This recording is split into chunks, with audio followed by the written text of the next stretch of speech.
മലയാളികളുടെ ദീർഘനാളത്തെ ആവശ്യമായിരുന്നു ബംഗളൂരു എറണാകുളം റൂട്ടിൽ വന്ദേ ഭാരത് എക്സ്പ്രസ് എന്നത്. ജനപ്രതിനിധികളും ബംഗളൂരു മലയാളികളും ഈ ആവശ്യം റെയിൽവേ അധികൃതർക്കു മുന്നിൽ നിരന്തരം ഉയർത്തിയതോടെയാണ് എറണാകുളം ബംഗളൂരു വന്ദേ ഭാരത് സ്പെഷ്യൽ സർവീസ് ആരംഭിച്ചത്. ബംഗളൂരുവിൽ ജോലി ചെയ്യുന്ന പ്രൊഫഷണലുകൾക്കും ബിസിനസ്സുകാർക്കും വിദ്യാർത്ഥികൾക്കുമെല്ലാം വളരെ ഉപകാരപ്രദമായിരുന്നു ഈ service. Special സർവീസായാണ് Ernakulam Bengaluru Vande Bharat service ആരംഭിച്ചതെങ്കിലും ഇത് സ്ഥിരം സർവീസാക്കും എന്നായിരുന്നു ഏവരും പ്രതീക്ഷിച്ചിരുന്നത്.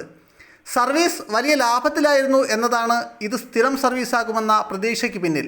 എന്നാൽ മികച്ച വരുമാനമുണ്ടായിട്ടും എറണാകുളം ബംഗളൂരു വന്ദേ ഭാരത് സ്പെഷ്യൽ ട്രെയിൻ ഓട്ടം നിർത്തിയിരിക്കുകയാണ്.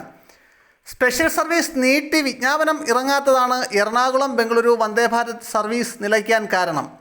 ബംഗളൂരുവിൽ നിന്നും പുറപ്പെടുന്ന സമയം മാറ്റുന്ന കാര്യത്തിൽ തീരുമാനമായ ശേഷം പുനരാരംഭിക്കുമെന്നാണ് റെയിൽവേ അധികൃതരിൽ നിന്നും ലഭിക്കുന്ന വിവരം.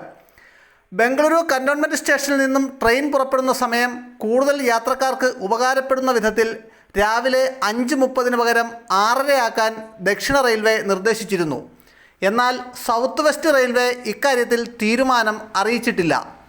ആഴ്ചയിൽ 3 ദിവസത്തെ സർവീസായി ജൂലൈ 25-നാണ് എറണാകുളം ബംഗളൂരു സ്പെഷ്യൽ സർവീസ് ആരംഭിച്ചത്. വരുമാനത്തിൻ്റെ അടിസ്ഥാനത്തിൽ സർവീസ് നീട്ടുമെന്നായിരുന്നു റെയിൽവേ വ്യക്തമാക്കിയിരുന്നത്.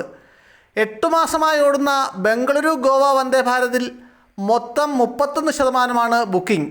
എന്നാൽ അതേസമയം എറണാകുളം ബംഗളൂരു സർവീസിന് 105%, ബംഗളൂരു എറണാകുളം സർവീസിന് 88% എന്നിങ്ങനെയാണ് യാത്രക്കാരുടെ എണ്ണം.